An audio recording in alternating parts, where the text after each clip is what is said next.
네, 반가워요. 네, 일단 제 소개를 먼저 할게요. 저도 수지님하고 되게 비슷한 점이 많아요. 저도 여행 작가가 되고 싶었고, 저도 타투가 있는데, 지금 여기 타투 보이실 거예요. 전 비행기가 있어요. 이 뜻은 여행을 멈추지 말라는 뜻에서 스스로에게 준 첫 번째 타투고, 제 발목에 있는 타투는 메이드 인 코리아가 적혀 있어요. 친구들이 가끔 놀리는데 원산지냐고. 원산지가 맞아요. 근데 왜냐면, 저도 지난 한 10년 정도를 계속 한국하고 해외를 왔다 갔다 하면서 살았기 때문에 정체성에 대한 고민을 되게 많이 했어요. 나는 분명 한국에서 태어나고 대부분의 시간은 한국에서 자랐지만 한국 사회에 내가 뭔가 맞지 않는다라는 생각을 조금 많이 하면서 그래서 저는 여행과 해외에서의 삶이 좀 길어졌던 것 같아요. 하지만 결국 끝에 어쨌든 나는 한국 사람이고 한국에 뿌리가 있다라는 걸 기억하기 위해 저도 타투가 발목에 하나 있고요. 아시다시피 저는 지금 덴마크 코펜하겐에 거주한 지 4개월 차 정도 되었고 오늘 제가 소개해드릴 저의 이야기는 조금 멀리 갑니다. 저는 일단 고등학교 때로 돌아가요. 저는 사실 한국이 원하는 인재상은 아니었어요. 그래서 중학교 때 저희 담임 선생님이 수학 선생님이셨는데 저한테 너는 수학을 못하니까 좋은 대학에 못 갈 거고 너는 하류 인생을 살 거야 라는 말을 하신 적이 있어요. 근데 그게 정말 아직도 기억이 날 만큼 되게 충격적이었던 것 같아요. 뭔가 사회가 되게 이미 단일화되어 있다라는 것을 그때 알았던 것 같아요. 뭔가 이렇게 하지 않으면 다른 길은 없고 너는 이렇게 할 수가 없어라는 거를 들었었는데 그러다 제가 고등학교를 입학을 하게 됐는데 지금은 특성화고라고 불리는데 이제 저희가 어릴 때는 실업계 고등학교라고 학교를 불렀어요. 그래서 일반 인문계가 아니면 실업계였는데 그때는 이제 성적이 되지 않으면 무조건적으로 실업계에 가야 되는 시스템이었어요. 그러니까 제가 원치 않더라도 저는 일반계 고등학교를 갈 수가 없는 거예요. 성적이 나오지 않기 때문에.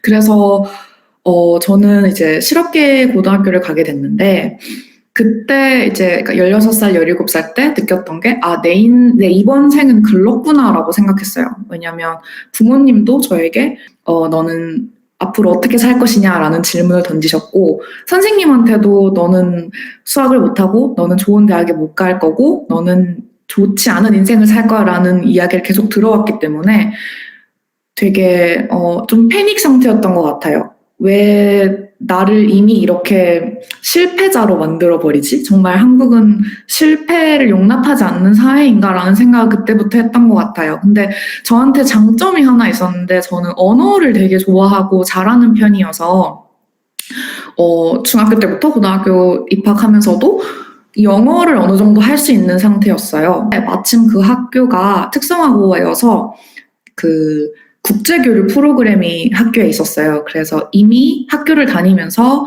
해외에 있는 기업들의 인턴을 갈 수 있는 기회가 있어서 이제 그거를 신청을 하게 되고 그 기회로 저는 처음으로 가게 된 곳이 이제 인도였는데 인도가 그 당시에는 잘 알려지지도 않았고 위험하고 하니까 다들 되게 말렸어요. 근데 저한테는 그게 되게 도전이라고 여겨졌고 뭔가 저의 컴포트존을 제가 이제 떠나는 느낌인 거예요. 그러니까 인생의 터닝 포인트였어요. 인도를 간다는 것이.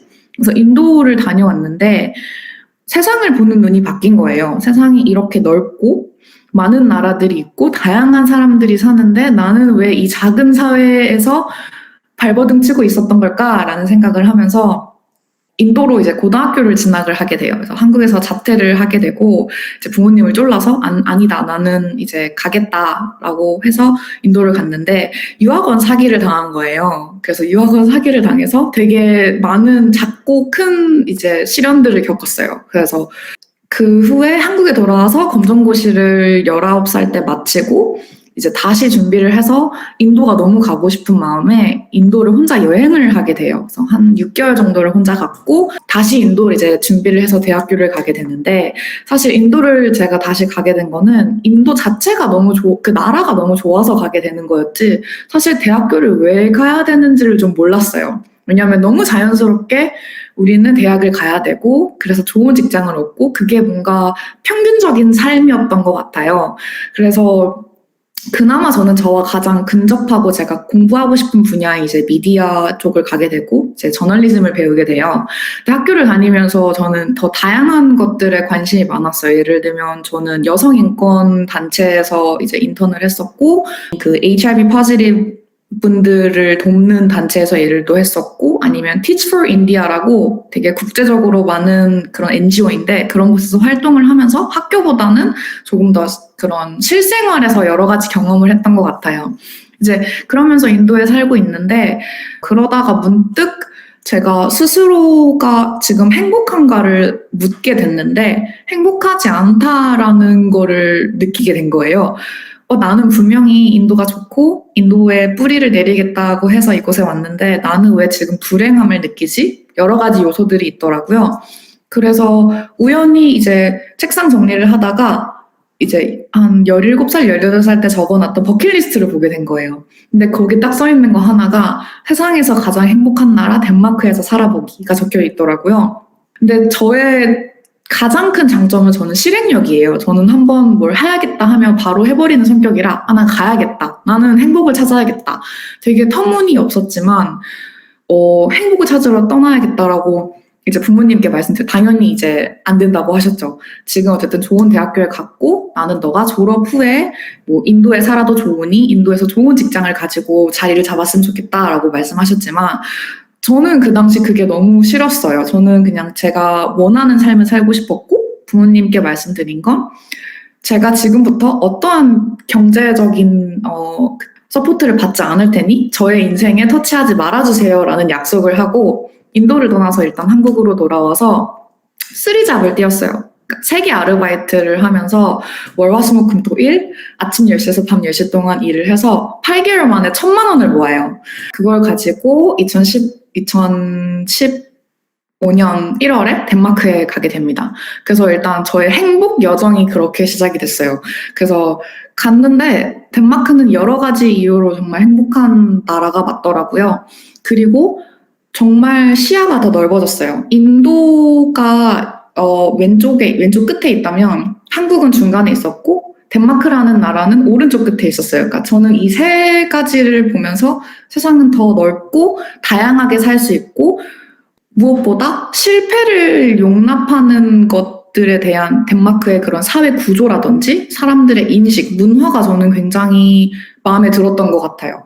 그러니까 내가 다시 무언가를 시작할 수 있고 뭔가 단일화된 삶을 살지 않는다고 누군가 나를 비난하지 않는다는 것에 대한 행복을 느꼈던 것 같고 그렇게 저는 다시 계획을 세웠던 게 덴마크에서 1년이 끝나면 포르투갈에서 1년 살고 그 다음엔 뭐 체코에 1년 살고 이런 식으로 1년 살이를 계속 고민을 하던 때였는데 덴마크 1년이 넘어갈 때쯤에 1년이 끝나갈 때쯤 이제 남편을 만나게 돼요. 그러니까 인생의 반려자를 만나게 되는데 저는 세 분은 모르겠지만 저 같은 경우는 사랑에 빠지면 거의 저를 잃어버릴 정도로 사랑에 미친 듯이 빠져버려요. 그런 성향이 있는데 그리고 이 사람과 함께 할 인생만 보이기 시작했어요. 그래서 포르투갈 가는 계획을 다 끝냈고 갑자기 저희는 이제 결혼 약속을 해요. 근데 둘 다 준비가 안 되어 있는 상태였어요. 저는 어쨌든 사회 경험이 그렇게 없었고 나이가 어렸고 또 경제적인 뒷받침이 서로 안 되다 보니까 그때 남편도 학생이었고 2017년에 제가 이제 결혼을 하려고 다시 덴마크에 돌아왔어요. 이제 덴마크에 돌아와서 남자친구와 같이 살고 있는데 또다시 한번 스스로에게 질문을 해요. 나 지금 이렇게 사는 게 행복한가? 그러니까 내가 진짜 원하는 삶이 이런 삶인가? 이 사람하고 함께 있는 건 좋은데 내가 내 인생이 없다라는 느낌이 느껴지면서 스스로가 내가 도피를 하고 있는 건 아닐까라는 생각을 했어요. 그러니까 내가 한국 사회에서 맞지 않기 때문에 한국 사회가 원하는 걸 내가 할 수 없기 때문에 나는 어쩌면 여행과 아니면 해외살이를 통해서 뭔가 그러니까 페이싱하지 않는 느낌이 크게 들었어요. 그러다가 한 가지 결심을 해요. 나는 인생 살면서 한 번쯤은 내가 나 자신, 사회, 그리고 가족과 친구들에게 보여주고 싶었어요. 그러니까 그런 인정받고 싶었고 내가 해낼 수 있다는 걸 보여주고 싶은 마음이 되게 강했던 것 같아서 파혼을 결심을 하고 다시 저는 덴마크를 떠나서 한국으로 가게 됩니다. 그래서 그 당시 제가 26살, 검정고시 출신, 고졸, 대학 중퇴, 뭐 사회 경험 무, 커리어라고 말할 수 있는 부분이 없었어요. 그래서 부모님, 친구들 다 모두 저에게 너는 한국에서 안 될 거야. 넌 힘들 거야. 기본적인 스펙이 없잖아. 근데 이게 왜 꼭 그렇다고 단정 짓는지를 모르겠는 거예요. 그래서 그러면 사람들이 이렇게 생각하면 내가 아니라는 거를 보여줘야겠다라는 그런 도끼가 생겨요. 그래서 이거를 제가 증명해 보이고 나면 스스로가 조금 더 자유롭고 내가 원하는 대로 사는 게 더 편할 것 같다라는 느낌이 들어서 한 달이라는 시간을 저에게 줬어요. 한 달이라는 시간을 두고 제가 가고 싶은 회사 리스트를 적어요. 내가 원하는 회사 한 달 만에 취업한다. 두 번째, 나 스스로를 다시 찾고 내가 가장 중요해지지 않으면 나는 결혼을 하면 안 되는 사람이다라는 걸 이제 두 가지를 깨달았단 말이에요. 그래서 일단은 스타트업 리스트를 짜뽑아요. 제가 스타트업에 가고 싶었던 이유는 그 전부터 스타트업에 관심이 있었고 이제 덴마크에서도 스타트업 하시는 분들하고 이제 가깝게 지내면서 일도 돕고 어떻게 하는지를 봐왔기 때문에 내가 일하고 싶은 사람들은 이런 성향의 사람들이야를 스스로 너무 잘 알았던 거예요. 그래서 스타트업 리스트를 뽑고 기사를 하나하나 다 찾아봐요. 그 회사 대표는 어떤 마인드를 가지고 있는지, 그 회사는 무슨 서비스를 하고, 기자는 어떤지, 이런 것들을 보다가 한 3회사 정도가 제가 마음에 드는 회사가 이제 리스트가 추려졌는데, 하나가 여행업이었고, 하나가 스푼이었고, 다른 하나는 이제 건강식품 쪽이었어요. 근데 이제 3개 다 붙게 됐어요. 이제 제가 이걸 어떻게 하게 됐냐면 서류에서 이미 떨어질 거를 알았어요. 고졸이지 1년마다 나라를 바꿔 살지 누가 어떻게 저를 신뢰를 하겠어요. 그리고 대부분의 한국 기업들은 경력을 뽑아요. 신을 뽑지 않기 때문에. 그럼 내가 어떤 다른 무언가를 보여야지 나한테 관심을 주고 할 수 있다는 걸 알았기 때문에 조금 무모하지만 저는 이력서 사진을 파티하는 사진을 넣었어요. 그러니까 얘 뭐야? 라는 인식, 눈길 한 번이라도 더 받기 위한 자소서를 되게 열심히 썼어요. 그러니까 저에 대한 인생에 대한 전반적인 이야기를 솔직하게 담았고 그러다 보니까 경력직을 뽑는 그런 포지션에서 얘 뭐야? 한번 궁금해서 봐야겠다라는 그런 느낌으로 저를 부르셨던 것 같아요. 근데 이제 면접이라는 관문이 남았는데 이제 면접을 또 어떻게 볼까 고민을 하다가 제가 결국 가장 마음에 들었던 스푼 같은 경우는 제가 PPT를 만들어서 갔어요. 그래서 그때 그 당시 스푼의 슬로건이 당신이 듣고 싶었던 이야기 이런 이제 슬로건이 있었는데 저는 거기에다가 당신이 찾던 인재 최빛나의 이야기 이런 식으로 바꾸고 제가 어떤 사람인지 이 서비스는 무엇에 대한 개선점이 필요한지 이런 것들을 다 분석을 해서 가지고 갔어요. 그리고 이제 면접을 딱 들어갔는데 질문을 제가 받고 대답을 하면 제가 밀릴 것 같은 거예요. 그래서 일단 제가 먼저 말씀을 드리고 해도 될까요? 라고 하고 먼저 하세요 해서 제가 PPT를 먼저 발표를 했어요. 그래서 저의 전략은 이 사람이 나한테 무엇을 물어볼 것인가에 대한 걸 이미 파악을 한 후에 이 사람이 질문을 할 수 없을 내용을 가져갔어요. 그러니까 이미 이 사람이 물어볼 질문들을 제가 다 대답을 했기 때문에 PPT 발표가 끝났는데 저한테 질문이 없으신 거예요. 이분들이 지금 나의 PPT를 만족을 했다라는 걸 직감적으로 알았고 이제 합격을 했죠. 그래서 이제 입사를 하게 되고 16번째 멤버로 입사를 하게 됩니다. 2년 정도 한국에서 보낸 후에는 이제 인도네시아 지사에서 이제 팀 리더로 근무도 하고 그 중간에 이제 저도 많은 성장을 했고 회사도 많은 성장을 하면서 여행도 굉장히 많이 했어요. 가고 싶었던 나라를 계속 여행을 했고 돈을 모아가면서 그리고 그때 파혼했던 분이랑 계속 장거리 연애를 하면서 이제 덴마크, 라트비아, 한국, 영국 이런 곳을 왔다 갔다 하면서 장거리 연애도 유지했고 3년 정도는 서로의 커리어에 집중을 했던 것 같아요.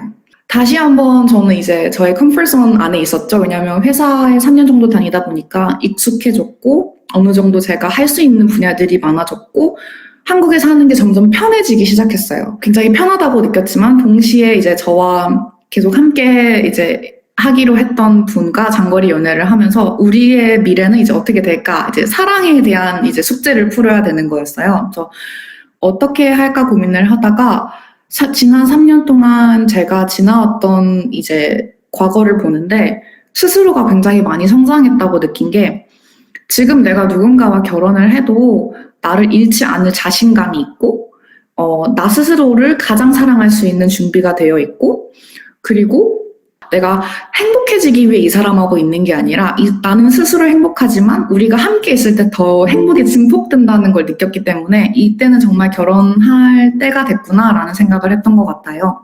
그래서 저희는 이제 5년 정도 장거리를 했는데 그걸 끝내고 저는 이제 덴마크에 4개월 전에 돌아오게 되는데 그것도 사실 굉장히 큰 도전이었어요. 왜냐하면 어느 정도 회사를 다니면서 커리어가 쌓이고 많은 기회들이 주어졌고 계속 앞으로 더 나아갈 수 있었지만 저의 그런 컴포트존을 또 지나서 새로운 도전을 덴마크에 온다는 것 자체가 새로운 도전이더라고요. 그 고민 끝에 저는 어쨌든 새로운 또 삶을 살아가고 새로운 도전을 하기 위해 돌아왔고 근데 지금은 제가 많이 변한 부분이 있는데 앞으로는 누군가에게 증명하기 위해 살고 싶지 않다라는 걸 느꼈어요. 그러니까 한 번이면 저에겐 충분했어요. 그래서 지금은 제 스스로에게 집중을 많이 하는 편이고 예를 들어서 제가 퇴사를 할 때 회사 동료분들이나 저희 선배들 아니면 많은 분들이 걱정하셨던 게 너 이렇게 가면 커리어 절단데 너 덴마크 가서 어떡할래? 왜 그런 선택을 하니? 라고 했을 때 사실은 좀 무서웠던 것 같아요. 내가 다시 좀 과거로 돌아가는 느낌이지 않을까? 덴마크에 돌아와서 내가 당장 무언가를 할 수 없고 또다시 바닥에서 시작해야 되는 두려움이 있었지만 이거를 어쨌든 깨고 저는 돌아왔고 지금은 이제 코펜하겐에 살면서 또 새로운 도전 여러 가지를 준비하고 있고 저의 그런 한 걸음의 도전은 계속되고 있습니다. 네, 감사합니다.